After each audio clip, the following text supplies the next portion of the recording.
3 mars 1958, 6 heures. Comme tous les matins, à la même heure, je sortis de la maison et pris le chemin de l'école, mes livres sous le bras. Au bout d'une 50aine de mètres, je m'arrêtai pour me laver dans un ruisseau. Autour de moi, tout était calme. Je commençai à me laver. Soudain, je reçus un coup violent derrière la tête. Je restai une dizaine de minutes par terre, à moitié assommé. Peu à peu, mes esprits me revinrent et j'aperçus un soldat. À sa vue, j'eus terriblement peur. Il ramassa mes livres, en ouvrit un et me posa une question. Il parlait berbère et je ne compris pas.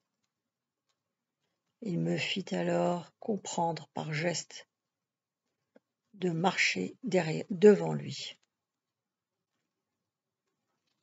Nous parcourûmes quelques 300 mètres à travers champs. Tous les 10 pas, il me donnait un coup de pied. Nous rejoignîmes un groupe de 5 hommes, dont un gradé. Celui-ci s'avança vers moi, accompagné d'un interprète. Sa première question fut « As-tu vu quelqu'un courir par ici ?»« Non, je sors juste de la maison. Je n'ai rien vu. »« Où vas-tu avec ces livres ?»« À l'école. »« Quel âge as-tu ?»« 13 ans et demi. »« Fais voir tes papiers. »« Je n'en ai pas. Je suis trop jeune pour en avoir. »« Alors on t'emmène à la caserne pour vérifier ton identité. » Je me mis à protester, disant « Pourquoi m'emmenez-vous ? Je n'ai rien fait. » Avant même que j'aie achevé ma phrase, le soldat qui m'avait arrêté s'avança vivement devant moi et dit en arabe en me giflant « Ta gueule, espèce de chien !» La gifle fut si violente que mes oreilles en sifflèrent au moins 2 heures. Dès cet instant, je compris que ces sauvages n'avaient aucun sentiment et qu'eux-mêmes, il fallait s'attendre au pire. Il me fit asseoir. J'attendis 2 heures, le temps que la section qui était à la recherche d'un évadé fouille tous les alentours. Pendant cette attente, j'essayais d'imaginer ce qui allait m'arriver. Mon gardien était en face de moi. De temps en temps, il me donnait un coup de crosse dans les épaules tout en me parlant, bien que je ne comprenne rien. Peu à peu, je ne fis plus attention au coup, tant la vue de cette brute me terrifiait. Il avait le crâne rasé et portait de longues moustaches. Je n'avais jamais vu quelqu'un de semblable. Il était encore plus horrible d'aspect.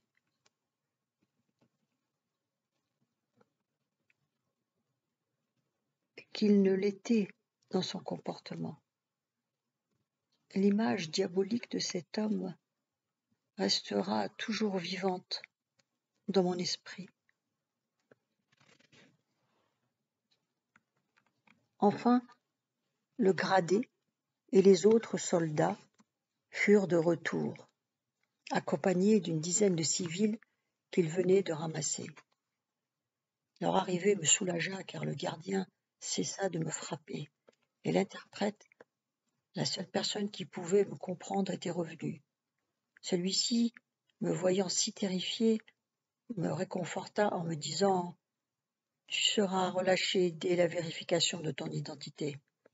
Ils ne pourront pas te garder, tu es trop jeune. » Ils nous dirigèrent vers la caserne, tout en me tenant à l'écart du groupe des autres civils. En effet, à cause de l'un de mes livres contenant des chants patriotiques qu'on apprenait à l'école en secret, ils semblaient me suspecter particulièrement. Au bout de 800 mètres, nous entrâmes dans la caserne. Tout me sembla étrange. Je ne comprenais pas les militaires quand ils parlaient. À mes yeux, ils se ressemblaient tous. J'eus tout de suite l'impression d'avoir pénétré dans un monde à part, monde de bêtes sauvages, monde d'où je n'aurais aucune chance de sortir. Ils nous firent asseoir le long d'un mur, espacés les uns des autres de quelques mètres. Un gardien nous empêchait de communiquer entre nous.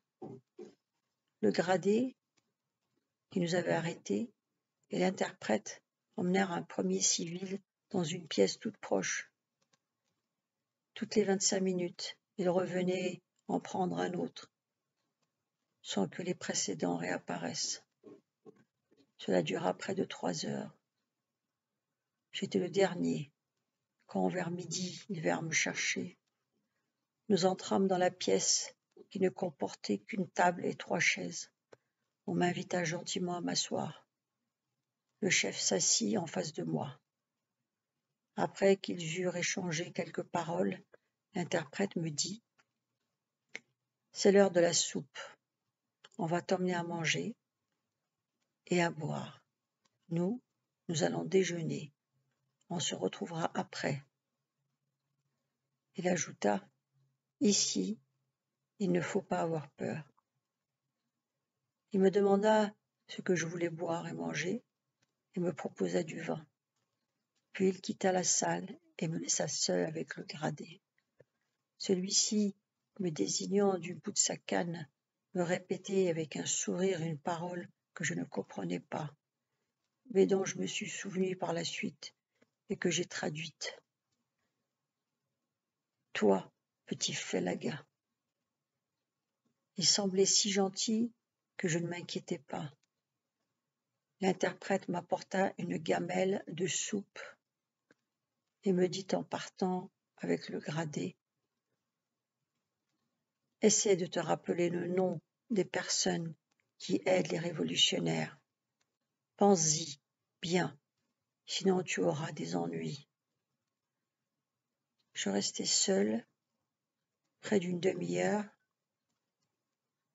sans toucher à la soupe et sans cesser de penser à ce qui allait se passer à leur retour.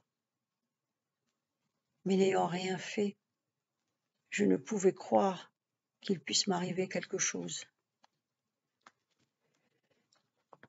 Ils revinrent et commencèrent à me questionner. Je restai sans rien dire. L'interprète me mit en garde, disant qu'à cause de mon livre de chants patriotiques imprimé en Égypte, j'étais assez compromis. Dis tout ce que tu sais, alors il ne t'arrivera rien. Il avait une liste de noms qu'il me lut, me demandant si je connaissais ces gens et dans l'affirmative ce que je savais d'eux. Je les connaissais presque tous et le lui dis. Tout le village les connaissait, les Français les soupçonnaient de collaborer avec le FLN. Ils insistèrent longuement, puis reconnurent qu'effectivement je pouvais ne pas connaître leur activité, mais ils me demandèrent alors qui ramassait l'argent et qui annonçait les réunions.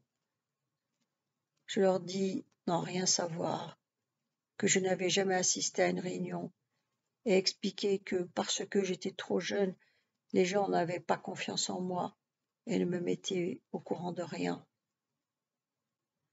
Dès que j'eus ainsi répondu, le gradé se dressa, se mit à frapper le sol avec une canne et à crier ce que l'interprète me traduisait aussitôt. « Comment se fait-il que tu sois au courant de rien alors que tu as 2 frères qui sont dans le FLN ?» L'interprète ajouta: « Tu ferais mieux de dire quelque chose si tu ne veux pas être torturé. »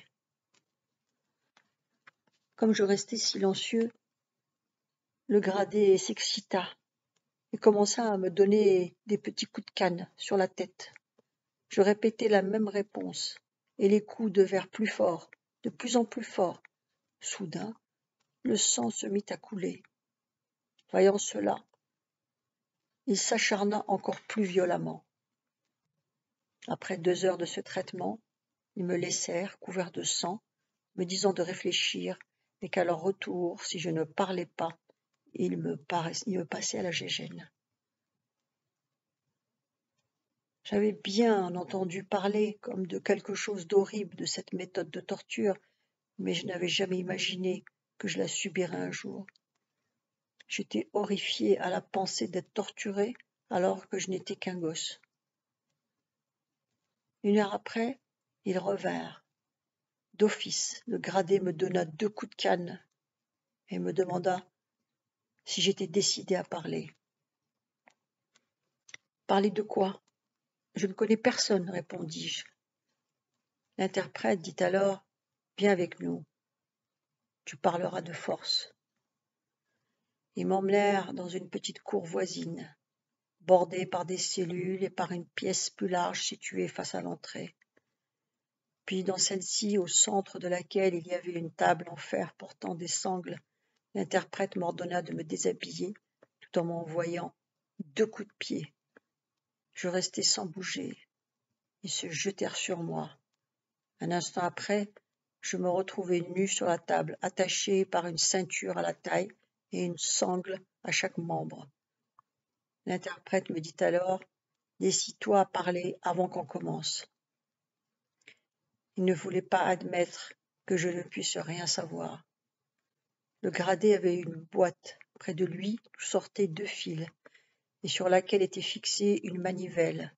Il m'enroula l'extrémité de l'un des 2 fils sur la verge, puis tenant l'extrémité de l'autre fil appuyé sur une de mes oreilles. Il donna quelques tours de manivelle. La douleur fut telle que je suffoquai puis hurlai horriblement. Il recommença l'opération plusieurs fois, déplaçant l'extrémité du fil libre sur les diverses parties du visage et du corps. À chaque interruption, il me posait une question. Comme je ne répondais pas, il recommençait. Quand par la suite, et même bien des années après, je repensais à cette scène, j'étais pris de tremblements. La séance fut interrompue au bout d'une vingtaine de minutes par l'arrivée d'un homme coiffé d'un képi qui s'adressa au gradé. Je ne comprenais pas leurs paroles, mais je sentais que cet homme protestait contre le traitement qu'on m'infligeait. Il me détacha lui-même, puis me mena aux cuisines. J'avais la figure pleine de sang, dû au coup reçu, et tout mon corps tremblait. À la cuisine, je me lavai et il me proposa à manger. J'en étais bien incapable. Il me conduisit alors dans son bureau, où je me rendis compte qu'il commandait la caserne. Il en était le capitaine. Dans l'après-midi, 2 gendarmes que je connaissais de vue vinrent à la caserne. L'un d'eux, qui parlait parfaitement arabe, me posa quelques questions pour vérifier mon identité, puis me dit: « Ton père est venu nous rendre visite cet après-midi et nous signaler ta disparition. Que veux-tu qu'on lui dise ?» Je demandai qu'on me laisse partir et dis que je lui parlerai moi-même, mais il me répondit: « Non, on te garde ici pour te protéger du FLN, car il est question qu'ils ramassent tous les jeunes de ton âge pour les envoyer en Tunisie ou les garder avec eux. » « Ce n'est pas vrai, laissez-moi partir. Ils ne me feront rien. Et tes frères, ils les ont bien pris avec eux. Mes frères ont plus de 20 ans, et moi j'en ai 13. On va dire à ton père que tu es chez nous, et ne risque rien. Pour le moment, on te garde. » J'essayai de protester, mais en vain. Les gendarmes partirent, Il était presque 17 heures. Le capitaine fit appeler l'interprète et me dit « On va t'emmener dormir. Nous reparlerons demain, mais dès maintenant rassure-toi. Tu ne seras jamais ni torturé ni maltraité. J'y veillerai moi-même. » L'interprète m'amena et m'enferma dans la pièce au bas d'un mirador. En tout et pour tout, il y avait dans cette pièce une couche de sable épaisse d'une dizaine de centimètres. Je m'assis et attendis. Dans la soirée, je commençais à souffrir du froid et de la faim. J'essayais de dormir pour me reposer de cette dure journée, mais cela m'était impossible. J'étais la proie de la frayeur provoquée par cet horrible après-midi. Dès que je repensais à la séance de la Gégène, les tremblements me reprenaient. Je souffrais aussi de la séparation d'avec mes parents que je n'avais encore jamais quittés. Quand malgré tout cela je m'assoupissais, un bruit me réveillait.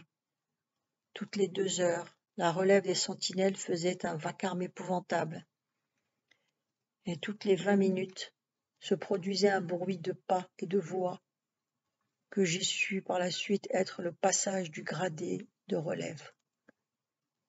De surcroît, au cours de la nuit, la caserne fut harcelée par le FLN. Pendant une dizaine de minutes, 2 mitrailleuses de 12,7 mm et une dizaine d'armes individuelles firent vibrer les murs de mon réduit. J'avais déjà entendu tirer, mais jamais de si près. Enfermé dans ce mirador, dans l'obscurité, seul, ne sachant pas ce qui se passait, entendant courir, je fus pris de panique. Au moindre bruit près de la porte, je croyais que l'on venait me chercher.